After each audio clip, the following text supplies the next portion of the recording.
আসসালামু আলাইকুম, সকলকে স্বাগত নতুন আরেকটি ভিডিওতে। আজকের এই ভিডিওতে আপনারা জানতে পারবেন ব্রাজিলের সুপারস্টার নেইমার আবারও ইনজুরিতে পড়েছেন।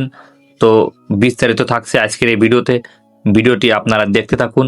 আর আপনি যদি আমার চ্যানেলে নতুন হয়ে থাকেন তাহলে অবশ্যই চ্যানেলটি সাবস্ক্রাইব করবেন।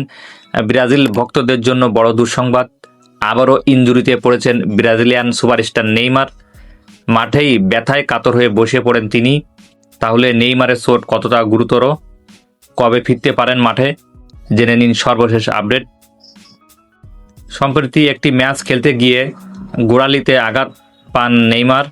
আঘাত পাওয়ার পর তাকে বেশ ব্যথায় দেখা যায় এবং মাঠ ছেড়ে যেতে হয়। পরে তার পায়ে গোড়ালিতে ফোলা দেখা গেছে, যা নিয়ে উদ্বেগ বেড়েছে ব্রাজিল সমর্থকদের মধ্যে।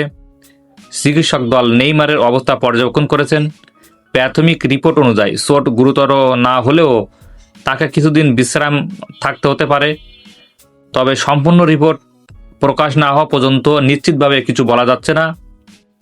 নেইমারের ইনজুরির খবর ছড়িয়ে পড়তেই সামাজিক যোগাযোগ মাধ্যমে উদ্বেগ প্রকাশ করেছে লাখো ভক্ত।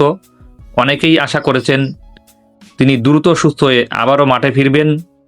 নেইমারের চোট নিয়ে নতুন কোনো আপডেট প্রকাশ হলে সবার আগে জানানো হবে। তাই ভিডিওটি ভালো লাগলে লাইক দিন, চ্যানেলটি সাবস্ক্রাইব করুন এবং পাশে থাকা বেল আইকনটি অন করে রাখুন।